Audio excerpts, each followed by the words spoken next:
Bekah crying backstage, wishing we'd just start the show.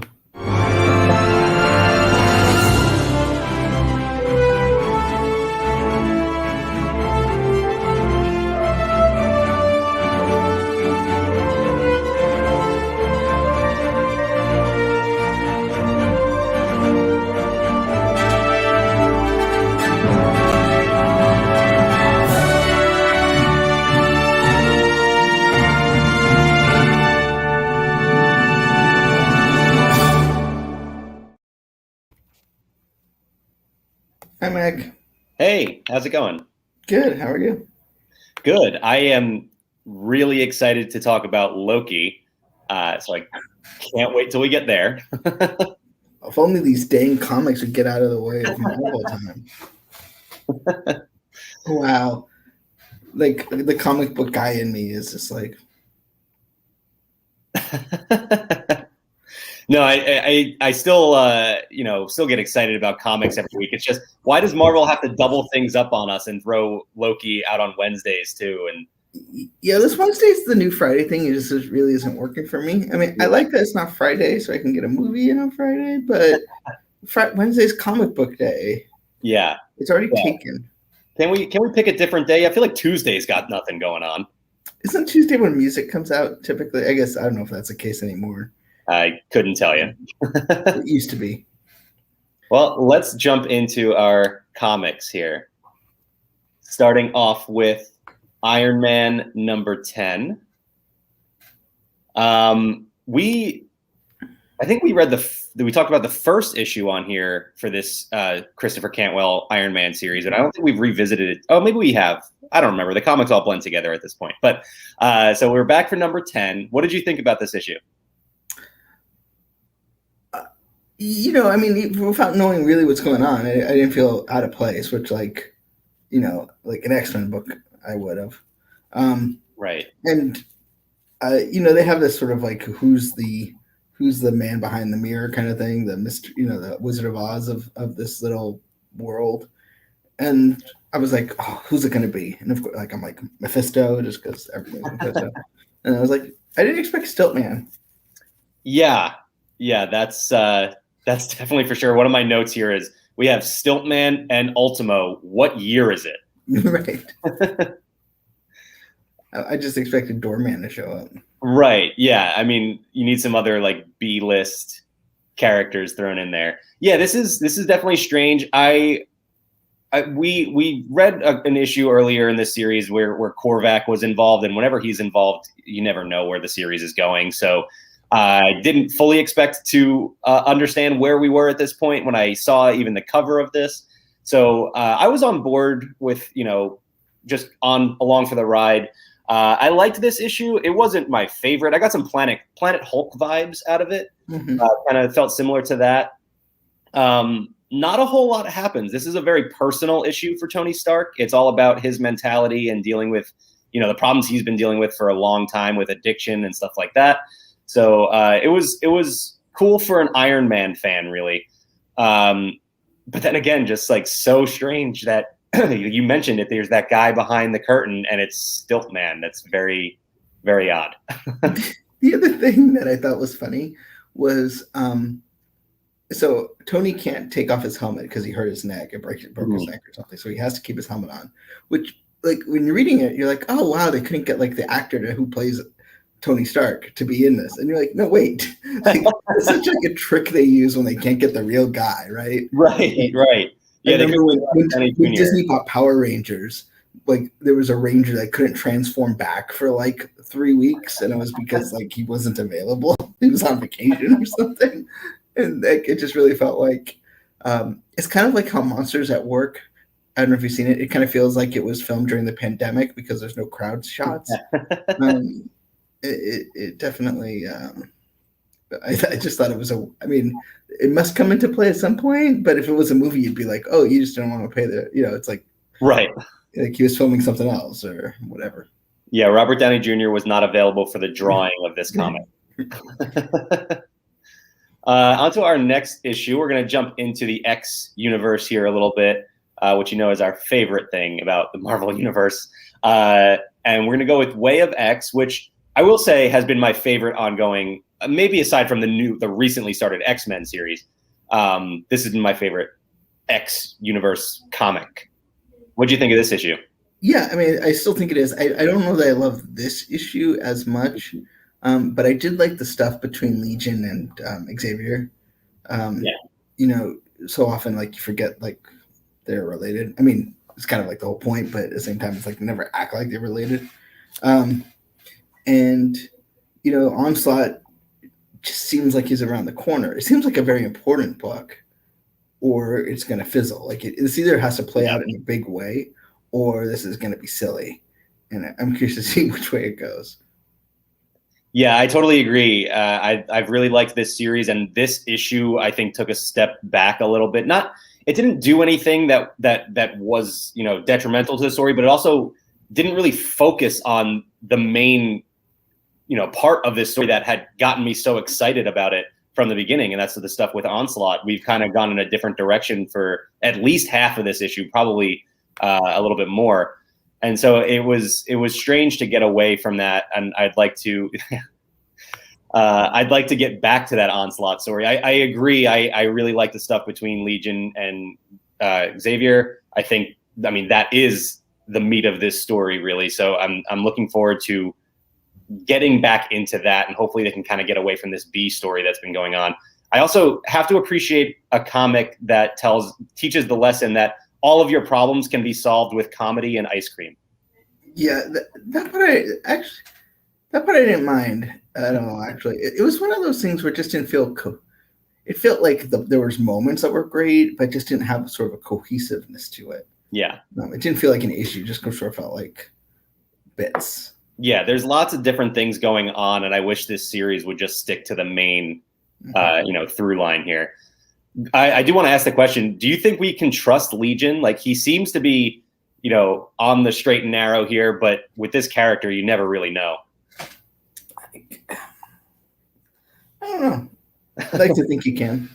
Yeah, it's hard not to, because everything in this story tells you that we should be totally on board with him, but. I don't know. There's always something off about him. Yeah, it was interesting. We read a Spider-Man book and Rhino pops up, and I remember where they did the redemption of Rhino story. Yeah, which obviously didn't take either. So I don't know that you'll trust him forever because it never works that way. But we'll see. Yeah, they did one with Juggernaut too, and it just seems like those stories kind of just fade away, and we ignore that they ever happened. I mean, not to mention Doc Ock. Sure, yeah. Which we'll get to in a little bit, but we're going to stick with the X comics here. And our next one is X-Corp number 3. So I liked the start of this because of how unique it was and I mean this series as a whole with X-Corp. It's just so different. It's kind of faded on me. What do you think? You took the words out of my mouth. Like issue 1, I was like, oh, this is cool. Let's do this. And now it's just become sort of like mutant trickery of the week. And just like we've been there. Like if you're going to tell the story you're trying to tell here, like just stop with all this extraneous stuff. Like they're on Krakoa, focus on Krakoa, tell us the story of Krakoa. But I don't know. Yeah, I'm tired of seeing mutant board meetings. Like I don't care to see that. Like we read comic books. Yes, we want these stories to be grounded and real, but also like you can't drag out the storyline of picking your corporation's board members for 3 separate issues. Well, and also I'm a mutant. I'm trying to, and then I'm forced to lose control. I mean, that was in both issues this week, and it's just such a mutant trope. Yeah, it is. We need a break from that. Right. Yeah. So, I mean, I still have hope that this series can turn around because I think there are some interesting characters. I liked the setup, like I said, for this story. And, hopefully it gets to a point where it actually turns the corner here. But for now, it feels like we're just kind of spinning our wheels. Moving out of the X-Men comics and into more of the Spider-Man corner, we've got Extreme Carnage Scream number 1. I am a little thrown off by the fact that I thought Extreme Carnage was going to be its own series. I didn't realize it was, Extreme Carnage Anti-Venom and then Extreme Carnage Scream. And So this is actually part 2 of the Extreme Carnage series. Yes. And don't get too attached to her. Yeah. I mean, as I guess we should probably expect coming out of King in Black and going into everything with anything with symbiote characters now, feels like, nothing is safe. Things could be up for some very big changes. And I will say I liked this issue. Probably no surprise there. I'm the resident symbiote fan. So, and Scream has become more and more of an interesting character to me. She used to just be that mindless side villain that was kind of just thrown into groups and, the B list of us, like the B story in any ongoing series. I like that they've given us more context for this character. Although I will say I definitely missed something along this character's story because I don't know where the Hellfire came from. Yeah, I remember I read that story. I don't know where it was, but I read that story where she got the Hellfire. Yeah, and, it's funny because she's probably best known from being in the Spider-Man ride at Universal. Right. What did you think about this issue, though? I liked it. I think they're wisely thinning out the symbiote herd a little bit. I think after King in Black, when basically there was just, if everyone's a symbiote, then who cares? It's sort of like the problem. It's almost like I want to go back to the No More Mutants days, but Kyle with the obscure reference. Yeah. So. I agree. I like that they are thinning things out a little bit. I liked the first issue in this series better. I like the Anti-Venom, the Flash Thompson stuff that was going on. And this started to seem like it was going to meet with that and then kind of took a turn, which was fine. I still like where it ended up, and we'll see where they go from here. I am very curious because our next issue is going to be Extreme Carnage Phage #1. So that will be the continuation of this story, but with a different character. So we'll see where that goes. I'm very interested. Carnage, I think, is such a fascinating villain, and probably the most sadistic character in the Marvel universe. If not, he's at least in the conversation. So always makes for some dark storytelling that could be a lot of fun sometimes. So interested to see where it goes. Also, the best artwork of this week, I think. Symbiotes again tend to lend themselves to that. So the full design of my Iron Man shirt. Sure. I couldn't tell you where this came from or how old it is, but I've had it for. Let me do this right. Yeah, there you go. Oh, got it. Hang on. There you go. Yeah, just the Invincible Iron Man. Yeah. Very Kenner looking. Yeah, it is. I love that classic. Well, anytime I can get like a throwback looking character on a shirt, I'm going to jump on it. So on to our final issue, and I guess we agree on this one. So pick of the week, right? Sinister War #1. Yeah, we've been counting down the days for this one because we both agreed we were not crazy about where the Spider-Man story had been for the past month or so, 2 months maybe, and we were just looking forward to getting into the start of this semi-crossover thing happening, and it's finally here, and obviously we both enjoyed it. I mean, it's nice that everything's finally coming together, like all those different things that were like, what the chameleon conspiracy and the Mysterio and all. It's all kind of like, all those threads that have been dangling for years. Yeah. But it just, does it feel to you that this is going to result in sort of the undoing of the One More Day story? Yes, I was wondering that too, because a lot of the vibes, we're connecting to that story, especially with Mephisto being involved. Mm-hmm. And yeah, I'm really curious where they're going with that, because that's not an angle of this story that I thought we were going to get at all. And yet here we are with Doctor Strange dealing with Mephisto and in some sort of devilish casino. I guess. And Kindred is there talking about things. MJ's there. It just feels like, it feels like MJ's back for a reason. Yeah. So I really don't know. But if you undo, I mean, the One More Day storyline was really the undoing of a story, right? So if you undo the undoing. What are we just doing? Well, I think then you have a Nexus event, right? Sure. Yeah, that Marvel math adds up. But yeah, I like this issue. I liked that they. I thought it was a great start to this story. It feels like a classic Spider-Man story. I love that they have the classic looks of just about every character in there. Like it's like reverted to all of their original classic costumes. Dr. Octopus, the Vulture, Mysterio. They all have those. When you picture these characters, that's what they look like in this issue. They don't go in a different direction with that. So I like that a lot. And like we mentioned, it just feels like something much bigger is happening. And this is already, it's a series called Sinister War, right? So we got these teams of villains that are going to war with each other. It's this massive thing that's going to overtake New York. And yet there's something bigger happening behind the scenes, basically. So definitely interested in where this goes. Also kind of feels like we're going to get that closure we've been looking for with Kindred. So hopefully that is the case. But I'm excited. This got me into this series. Yeah, they pulled me back in with this one. I guess that's all there is to say about it. I'm excited to see where it goes. I mean, now that we know where the end's in sight, I think it helps know that, okay, like we're not going to vamp anymore. We're going to get there and do it. Yeah. All right. So that is it for our comics for the week. So let's bring in the third member of our team here. Hi, guys. Hey. Is my microphone actually on this time?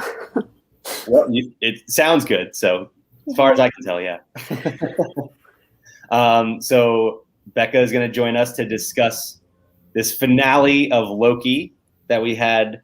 I almost said this morning as if it's on this morning for everyone, but I guess whenever you want to watch it. It came out today on Disney+. But first, let's get into our Marvel must-haves. Yeah, these, of course, are from last week because, got a new episode today, so we'll have new merchandise probably tomorrow. But yeah, some fun stuff with the variant Lokis. I was excited to see that. Specifically, these pop figures and Kid Loki and President Loki are available now at Entertainment Earth. So if you want to get those are now for pre-order. And Kid Loki does have the little alligator Loki with him, so that's kind of like 2 for 1 there. Yeah, I love that, but I need that alligator Loki pop myself. I know. So on the Marvel must-haves page, they do mention that the alligator Loki is going to be exclusive to Hot Topic, and it's coming soon. So I'm glad to hear that, because I was searching frantically for all of these pop wherever you could buy them, and of course I couldn't find classic Loki yet and alligator Loki, but that's because they're not available. And then there's a bunch of stuff with President Loki, these socks, and of course from Rockham. And if you are really into the socks, Rockham has a whole bunch of there's all the sports teams, whole bunch of Lokis, including our favorite alligator. So there we go. This one's saying glorious purpose. So that's kind of cool too, right? And it's like $18. It's like they knew we were all going to love alligator Loki. Right?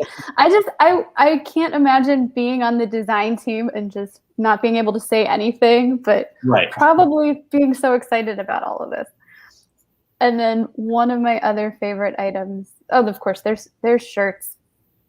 I personally didn't like President Loki because I thought it was going to be our Loki as President Loki. I don't mind the other variants, but for some reason, I'm like, no, false.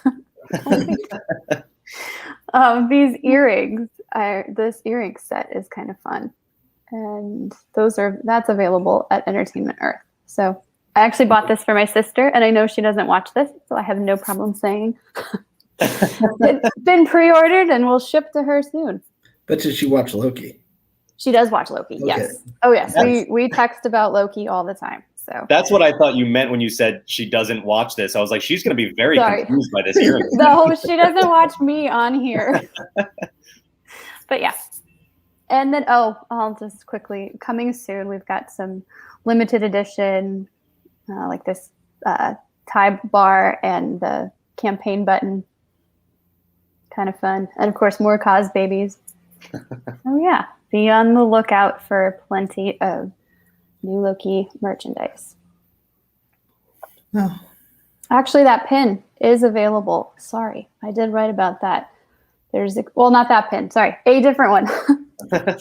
But yes, they're over at Entertainment Earth. They have some exclusive pins that debuted this week too. So if you like Alligator Loki, Yeah, I that was the first thing I wanted to bring up too, was that like jump scare with Miss Minutes, something I never thought we would possibly see.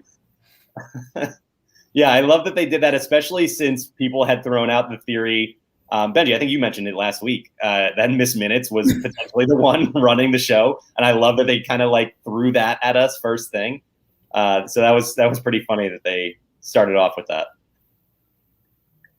I don't remember if it was on here or if it was, well, all right, before I get into specifics, can we just acknowledge, I don't know that I've ever been so right and so wrong at the same time. Like last week we were basically like, it's going to be Kang. Everything's pointing to Kang. It's Kang. Yeah, good. We were right. But then we were also like, oh, he's not going to show up until the last 5 minutes. You're not going to have this fight with him. They're not going to kill Kang. We were so wrong about everything there. So it was amazing that they gave us exactly what we expected, and then still every possible curveball, and we had no idea what was coming. What was interesting to me too was that WandaVision and Falcon and the Winter Soldier ended basically. I mean, not that there weren't lingering threads, but that you felt like, okay, that was that story. Whereas this didn't end. I mean, this is chapter 1 of whatever this is going to be. Right. And it took some getting used to, like in fact, I wonder if people were, at the end they say, we'll continue in season 2. Loki will return in season 2. But if you just see the credits rolling, I could see you being very disappointed, thinking like, that's the end of the story? Like, what's going on? Yeah, but knowing that it's tying into the movies, I did think that too. I was like, is this seriously how it's going to end? But then I'm thinking, you're also going into Multiverse of Madness and who knows what else. So the story will continue in some way, but it's kind of like, some other shows that do that. Didn't they just have a cliffhanger ending for, what's the big HBO one that everybody loves? Sopranos? But, like, to me, basically we saw the multiverse be created, I guess, right? But what's kind of disappointing is you didn't get to see any of the fun that you're going to get to have with the multiverse existing. I mean, presumably they will take advantage of that. Otherwise, what's the point? But, I think we all know that Doctor Strange and Multiverse of Madness and Spider-Man No Way Home, are tying into this somehow. And it just felt like I would have liked a little bit of connective tissue there. Just to kind of set up, like, okay, what does this mean? I mean, as fans, we kind of know because, we read titles. But, this obviously ties into Doctor Strange, ties into Spider-Man, and obviously at this point ties into Quantumania. Yeah, I think I lean a little bit more towards Bekah's side of that I fully expected to see this story continue in other movies, and almost expected to get a mid-credit scene that would lead this story into either Doctor Strange or Spider-Man. But I am excited. I'm happy that they are giving us a season 2 as well, because things would have gotten too crowded to tell a story this big in just those 2 movies. And I think we'll see it even span beyond just season 2 of this show as well. What makes it feel like Phase 4 is the multiversal war, right? Like, that's essentially what it feels like it needs to be. Kang as the big bad, or whatever. Kang. Kang is perhaps the most complicated, convoluted character in history, right? But like, whatever it's almost like Phase 4 has to end with sort of the destruction of the multiverse again, right? Like we created it here, and it's like that's what the big battle is going to be, and whatever that leads to, which is exciting because like I think after in the Infinity Saga, basically when we saw, I'm trying to think where I would even say it kind of starts, like Captain America, we kind of got the sense that okay, this whatever we're in, I mean, it was before we even sort of named everything, was going to be the Infinity Gauntlet, Thanos, right, and all that. But and then we're like, okay, so we have these other stories, but what is the thing? What's it going to be? And it really seems like the multiverse is the key part of that. Yeah, that's kind of the idea of like where I thought it would be going, or at least with Kang at the focus of it, not necessarily the multiversal war that it seems to be coming, but I really like that they've set up that next big step, that overarching step. I want to point out Kyle's question here because I think this is interesting. Do we think that season 2 has already been filmed? I believe season 2 is filming. Oh, Okay. All right. Without getting into too much of my justification for that thought. Okay. Yeah, I would have thought that they'd already completed it, kind of like they did with Endgame or Infinity War and Endgame. That would just be my initial thought, but I also think it's if the multiverse system is what launches basically the next Avenger culmination, whatever end of what the saga is going to be. I think it's funny that what brings this all together is a Loki variant, what causes all this. And then when Loki himself is what brought the Avengers together in basically every form the Avengers ever took. That almost, the way that it comes full circle like that almost seems like it would be the end, but I guess we've already had moments that felt like they would have been the end before, and we'll see. Not that I'm predicting the end of the MCU anytime soon. I think that's going to go on for a long time. No, I mean, that's the thing. We have Kang at the end of time or whatever, but there will be no end to the MCU. Right. Can we talk about just the scroll at the beginning of this episode, by the way that they went through clips from like every Marvel project and then like just moments throughout history too. The way they did that, I thought was so cool. it was very cool. What I love about every time they do this, and this isn't the first one they do, it's like great moments in audio history from the start of audio recording. Yeah. But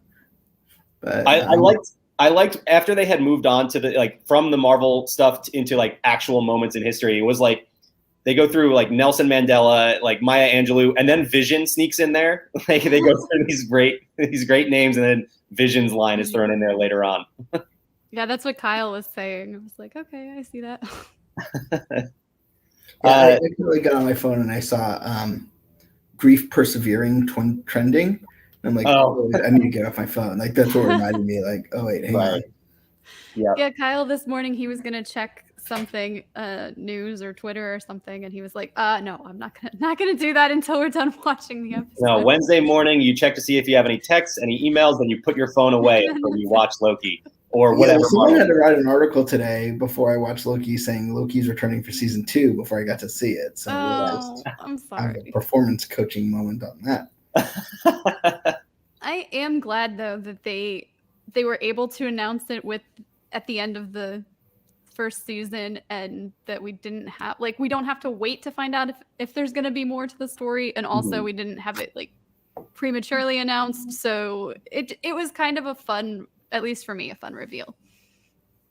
Yeah, I do kind of wish we got an actual mid-credit scene or post-credit scene as well, because it felt like, okay, you could have just announced it like, later today or something, but yeah, it was still cool to get it that way. I mean, I think at the end of the episode we kind of figured there was going to be a season 2. But yeah, so it felt like there could have been a little bit more. I don't know what I would have wanted, to be honest, but just something to bring it all home. I already Sorry, go ahead, Ben. No. Yeah, I agree. I felt like it's weird that there wasn't a tag besides the announcement. Yeah. Because I think that we've had them on all. We had WandaVision definitely had one, obviously. Yeah. Falcon had one. Sharon. In the manner of speaking. Yeah. So it just felt like weird. Yeah. And and especially since it obviously ties into everything. But I also understand that they know more about what's coming than I do, so maybe it's best to not. But yeah, I mean, it would have been neat to have like a Doctor Strange hand or a Spider-Man hand or something. Or even I thought maybe we would get a glimpse of a different Kang. But we'll talk about that character in a little bit as well. I talked about how we were so right and so wrong. I have to toot my own horn a little bit. I think it was on Zacks of Life. I mentioned that the building that they were looking at looked like one of Kang's bases of operation called the Citadel. And first thing, Miss Minutes calls it the Citadel. So I was very happy with myself on that one, and then proceeded to go downhill from there for the rest of the episode. But I was close on one thing at least. So I'll take the little bit of credit I can give myself. Alex said, "How did I know it's Kang?" And I said, "No one who has that says conquering as much as he does would not be Kang. I mean, it could be or Kang adjacent or." Right. Yeah, that's what I was wondering. And I saw somebody on Twitter had called him Immortus, and they said that also they referred to him as He Who Remains. Mm-hmm. So I wondered if this is like that character. To me, it's like that's not actually Kang, but a Kang variant or someone who's, I don't know. It's Iron Lad. And I did not know. I don't know anything about that history. I saw a Marvel fan wiki about the various versions of Kang the Conqueror and Iron Lad and all. I don't know. Well, we've already talked about this character a little bit, but let's really dive into it here. Jonathan Majors is revealed, and right off the bat, that was not what I imagined Kang to look like when we found out that he was going to be in the MCU. And Jonathan Majors was announced to be playing Kang a long time ago. He's announced to be playing the character in Ant-Man and the Wasp: Quantumania, and then things progressed, and we kind of figured we were getting him a little bit sooner than that. So that is the actor. I didn't expect to see. I thought maybe there would be some CGI, some motion capture, stuff like that. Did not expect it to just be him. But he is very much wearing the color scheme. Everything about him screams Kang the Conqueror, and he says people called me a conqueror and stuff like that. I think, yes, this is a variant of Kang, but I don't know that you can even really pinpoint which one is the Kang anymore. Like the Council of Kangs has been a thing in Marvel Comics before, and it seems like that's where we're going. There's just a whole bunch of different Kangs. So to equate this to something else from outside of the comics, when you say Spider-Man, I mean, I guess now we have a more clear answer, but you don't know if you're talking about Tobey Maguire, Tom Holland, Andrew Garfield, right? There's many answers. There's many correct answers to who is Spider-Man. Same thing, I think, is going to be the case with Kang. Do you think we'll ever get Purple Kang?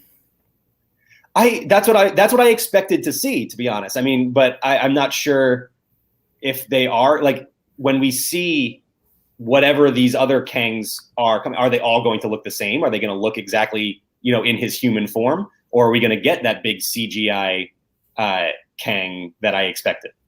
Well, the one thing I never understood about Kang was, and it might be listed somewhere, is why he's purple. Because if he's just a person who has time powers, right. But I also think Loki kind of opened up the doors that you can be a variant and not look like the whatever. I don't want to get too secret timeline-y and elitist, right. But you can have various looking characters that are the same. Yeah. Didn't we have like a dozen? I mean, more than a dozen Lokis. At least when they were all fighting each other, yeah, all of them were supposed to be Loki variants, and some of them didn't have the horns or anything. Right. Well, one's an alligator. Right. So there's a lot of possibilities for this character. I will say another way he, beyond the physical, what I didn't expect from this character is for him to be so funny and just like joking and not serious. Kang is very much business, like just straight faced, not going to joke at all in the comics. And I think this was a smart decision. We don't know where they're going to go with him in the future, but for now, at least, to introduce another like stoic villain like that coming right off the heels of Thanos, I think probably would have felt very repetitive to a lot of Marvel Cinematic Universe fans. Oh, I agree. I mean, in the comic book, it's easy to voice and, I am Kang Conqueror. But like in a movie, it gets a little silly after a while, and especially coming off of Thanos. And it just, because they're very similar characters, I think, in terms of their presentation. They're both sort of big and powerful and purple, and burdened with glorious purpose. And yeah, purple. I don't know what he was thinking. But so I think it's wise to kind of just make him mortal. Obviously he has tools at his disposal, but that way it's not just here's new Thanos. Yeah, totally agree. I also want to say too that Jonathan Majors knocked it out of the park. I thought he was great. I can't wait to see, 100 different versions of him playing this character. I think it's going to be a lot of fun whenever we get whatever it's going to be with this multiversal war that's coming. I mean, we're just talking about this character now and kind of jumping her all around the episode, but I want to talk about his death as well. They had built it up. They had led towards it. But did you, when it happened, were you still caught off guard like I was? No, I kind of expected it because he was too benevolent to be the villain. I'm not saying he wasn't, he didn't do bad things because I guess that's the whole point. But like, I expected that we were going to have to face the consequences of him because we know the multiverse is happening. Like, if he's not going to let it happen, then the only way for that to happen is for him to die. Right. And we already know that, he explained that there's 18 billion Kangs or whatever. But so it's not, his death, I don't want to say it caught me, like, it was like, oh my gosh, because like, this death doesn't matter. Like, you kind of know when a death matters and when a death doesn't. Right. And this one obviously doesn't because there's another, evil or Kang, I guess, out there. Bekah, you were sort of not on board with this even really being Kang, so I guess this was sort of a disposable character in your eyes. I mean, I just figured this is an introduction to that character, and we're going to meet the real one, right, further on down the road. But I don't know that I thought he was going to die. I don't know what I thought was going to happen, but I guess I didn't think that Sylvie would be successful, or if she was, there would be some other like trick or something like, haha, you think you did this and I'm a projection or something. I don't know. Yeah. But Kang did leave some things unfinished in that he had Miss Minutes give Renslayer files that we don't know exactly what they are that caused her to go some time. And I think that was purposeful, and we'll see where that goes. Yeah, and you set me up perfectly because I do want to talk about Ravonna real quick too. But I also, before we move on from Kang, just after he is stabbed by Sylvie, I just love the way that he gives her a wink and says, "See you soon." Mm-hmm. Just that's such an ominous, and like you said, he's not this big, evil villain really, but the way that he said it was such an ominous, sign of things to come. So I really like the way that we left things with that character. But like you alluded to, Benji, we saw Ravonna head off, and she tells Mobius after they have their whole discussion about who betrayed who, and Mobius wanting to give people free will, and she said only one person has free will, it's the person in charge, and then later on says, I'm going searching for free will. So she is seemingly going after Kang, or what she, whoever she believes to be in charge. Do we have any thoughts? Like, where do we think Ravonna is off to? Because she also seems to be fully in favor of the TVA still. Like, she's defending the TVA to Mobius. So I'm really curious about what her motivations are. Well, I think I don't know what she knows, which makes it hard, but I think she understands that if you cut off, every time there's a revolution, there's a power vacuum. And, as a teacher, she would know that. And that, sometimes a benevolent dictator is better than no dictator. Most times, benevolent dictator is better than no dictator. And, so trying to kind of prevent the chaos that is coming. We want there to be chaos because otherwise it's a very boring movie. But, I think we'll have to see what role she's playing in all this. Because I don't think Kang I think Kang knew it's possible he was going to die. And I think much like Palpatine, when you think you may die, you have contingencies. Bekah, do you have any other thoughts on where we think things go for Ravonna here? No, I'm sure. I mean, nothing. I have nothing cohesive. I'm certain we're gonna see her again, but I don't know. I don't know where.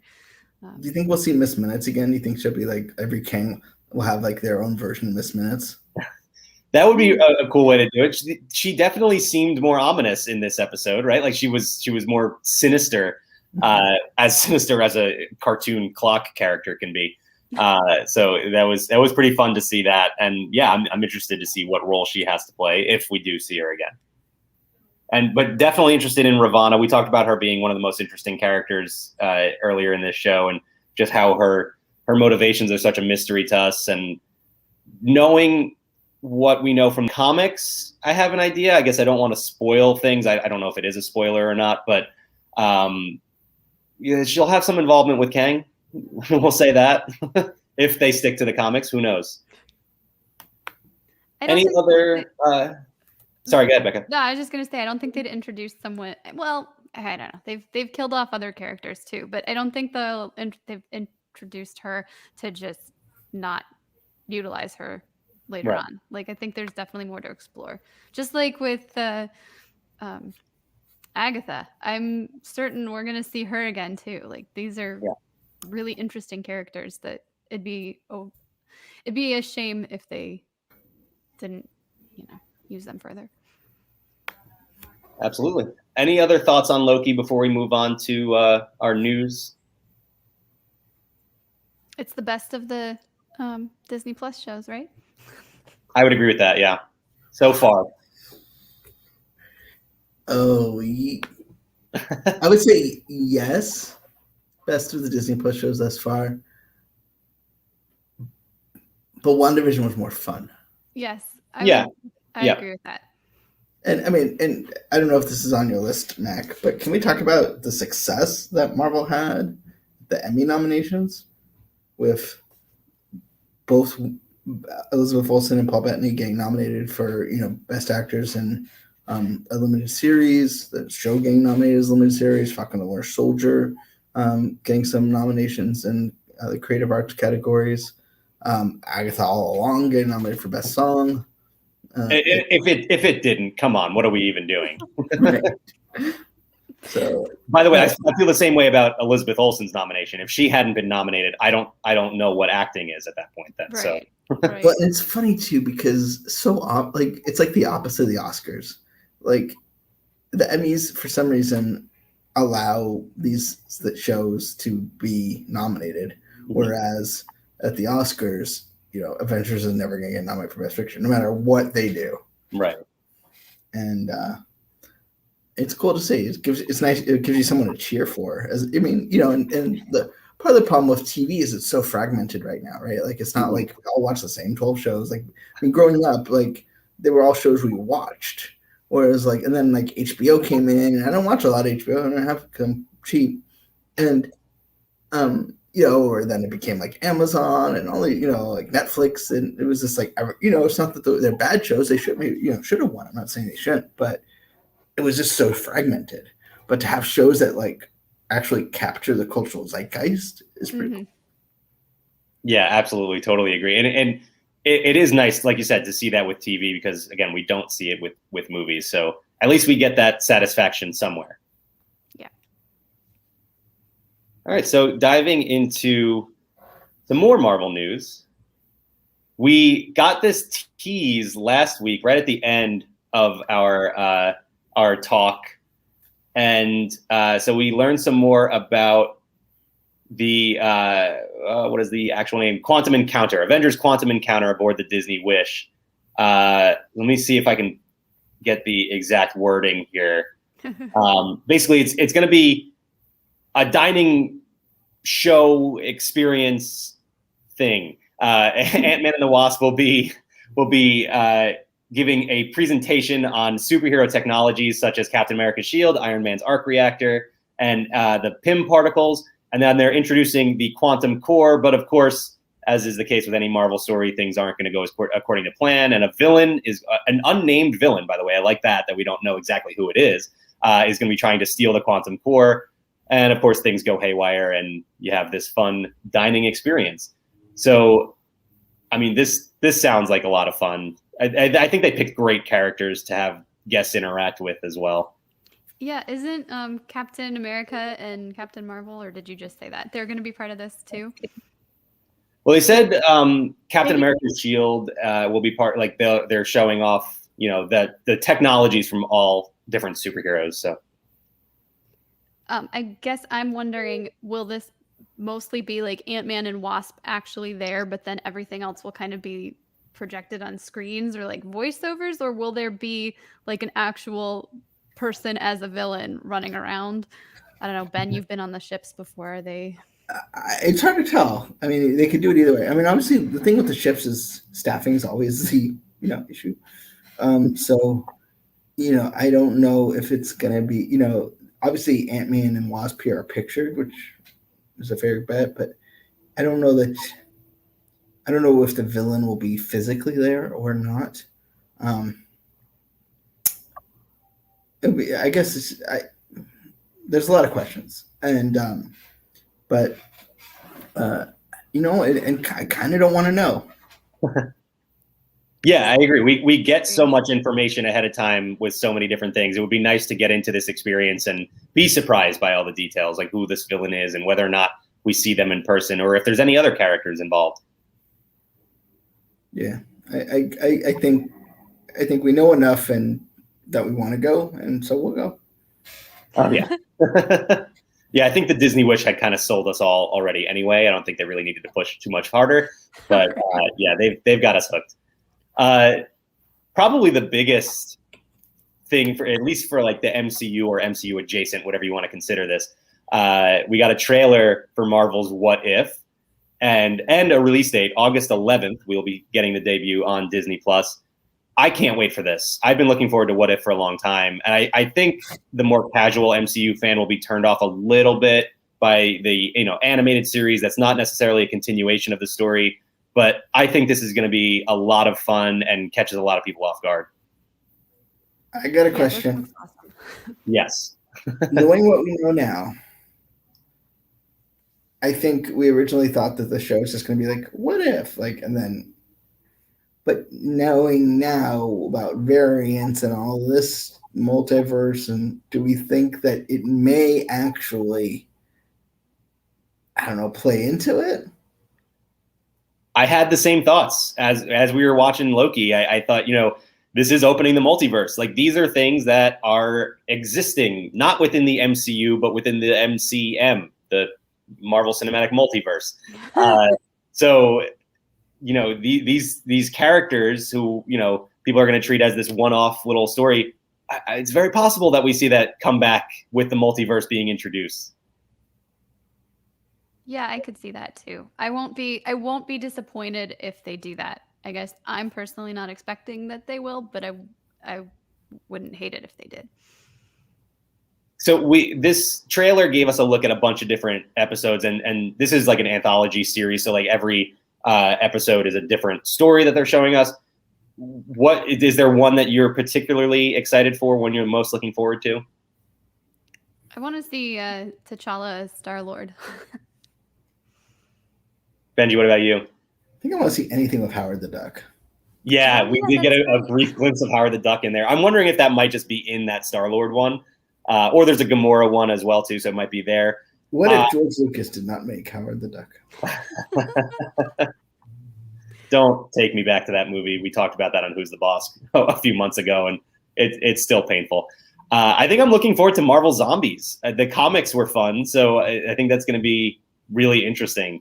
And I'm curious to see how different that is, because that's a whole change of everything in the universe, really. So that should be fun. Speaking of, on the topic of what if, we also got some what if pops dedicated to the series. That was fun. We had the trailer, and then they're like, "Oh, hey, there's merchandise, but we don't tell you when it's on sale." And then the next day, it's like, "It's on sale." I'm like going crazy, but yeah, these are pretty cool.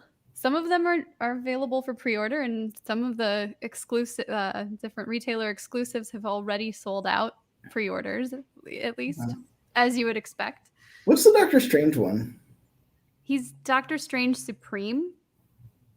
Yeah, Does so that mean anything to you? So I you still cream and tomatoes? that's exactly you got to the joke before I did. If I learned anything from Taco Bell, that's what it is.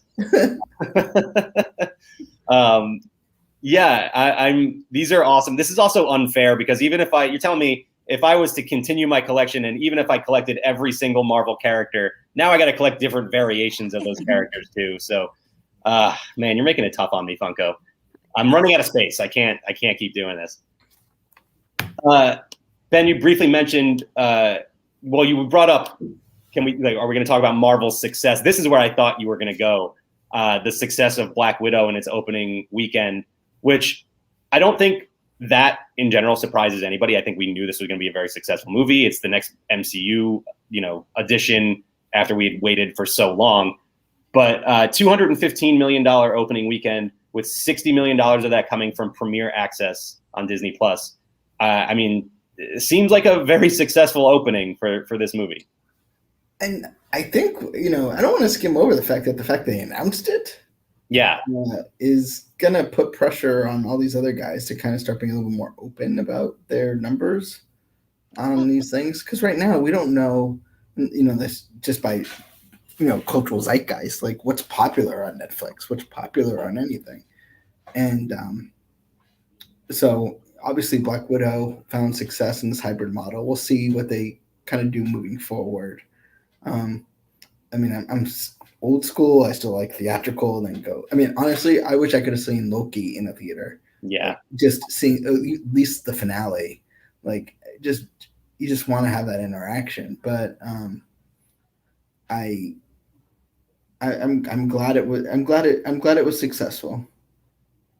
Have you gone to see Black Widow in the theater yet?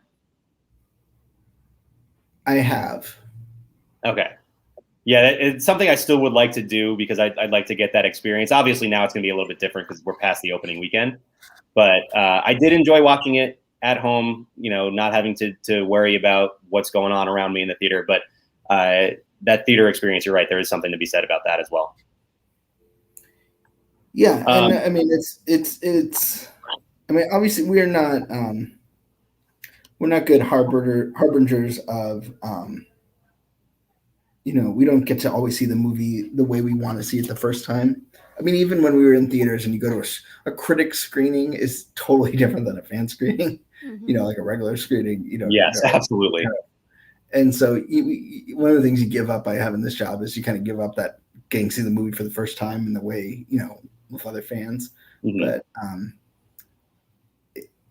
it's nice to, I usually go back, like even if, I remember when I saw Avengers early, when I saw Endgame early, I would always still go Thursday night and see it because it's just, it's almost, what you do get is you get to know what's happening. So you know when to, gauge the reaction. Like you're not focused, you don't need to be as completely focused on the story. So you know, like, okay, here's the moment coming that they're gonna go ooh ah, and then you enjoy it.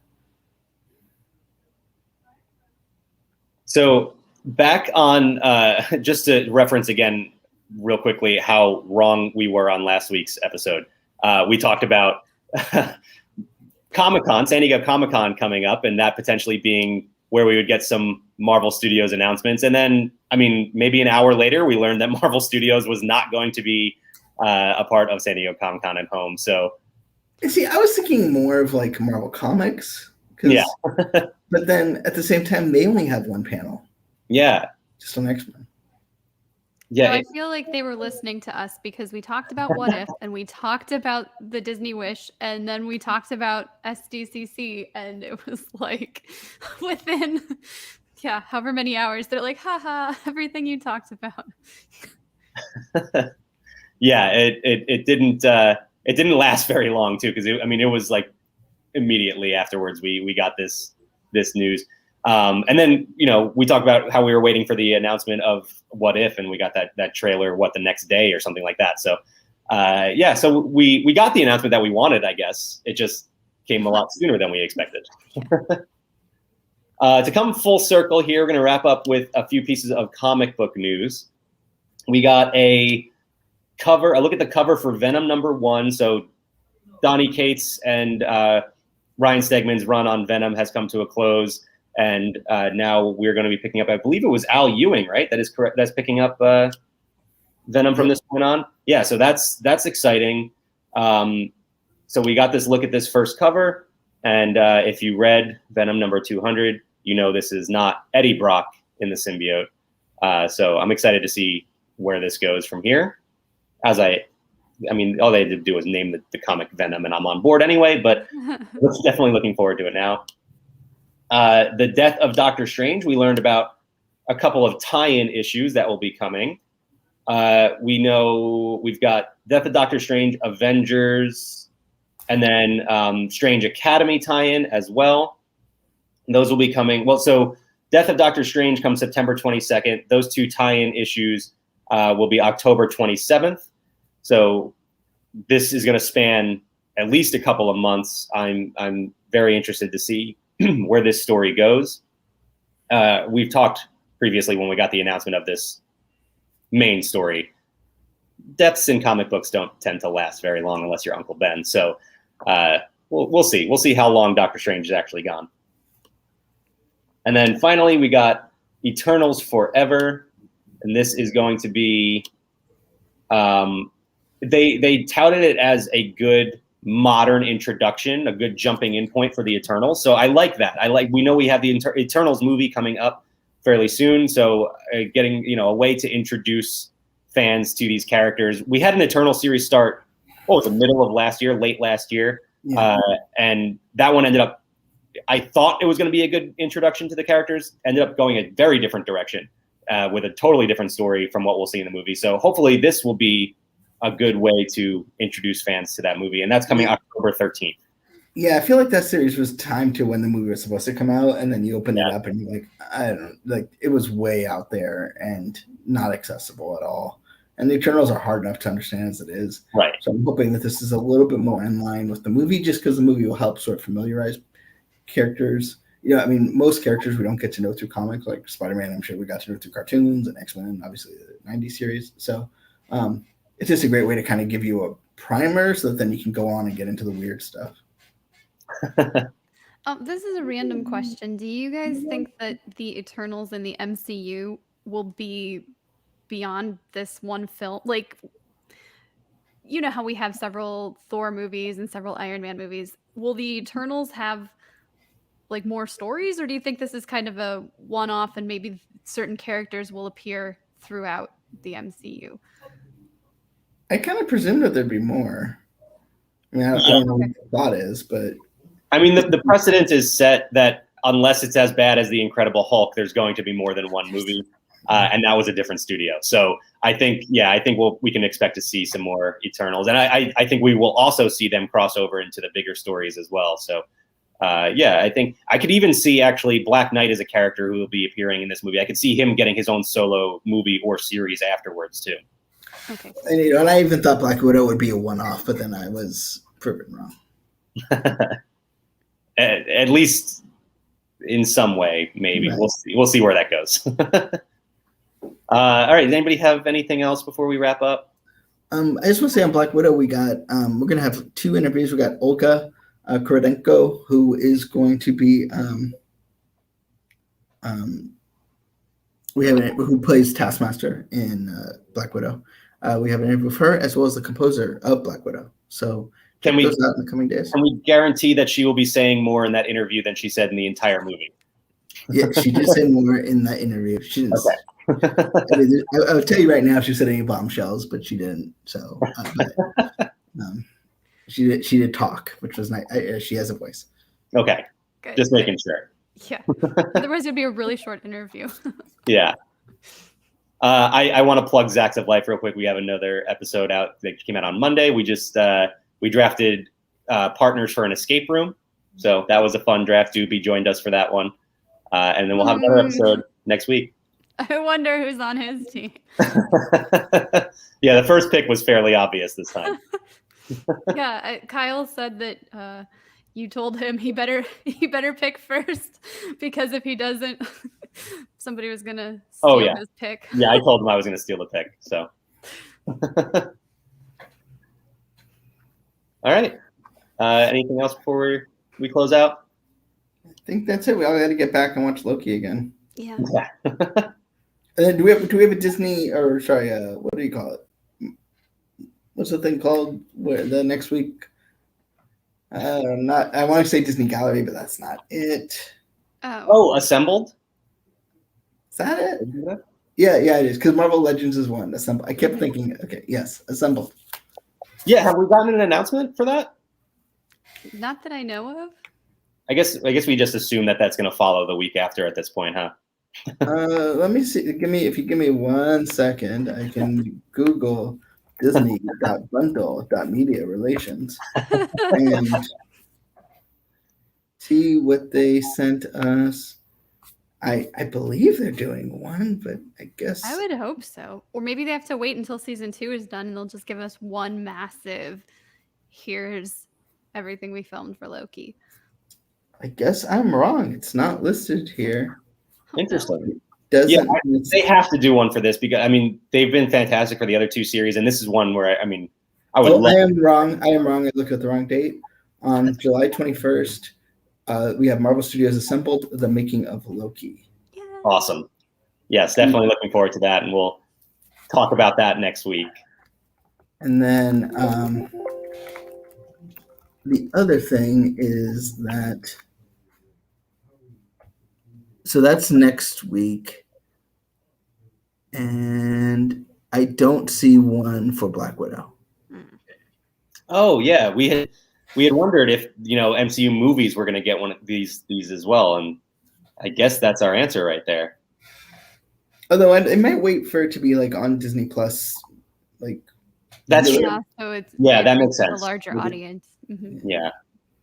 One more quick programming note as far as Zacks of Life is concerned. We'll be breaking down the Loki finale this upcoming week, and then we're going to do a special episode the week after breaking down Black Widow, since we couldn't really fit that into an episode with Loki. That makes sense. Too much Also, more good content. stuff. I can't complain. Yeah, no complaints here at all. And refresh my memory. When does What If start? August 11th. So we'll have A couple weeks. we get like 2 weeks off. Yeah. Recharge. Okay. We'll have comics to hold us over. Comics, and don't forget Spidey and His Amazing Friends. Oh yeah. Yeah, that's right. That's coming too. So, well, thanks everybody. That was fun. Yeah, as always.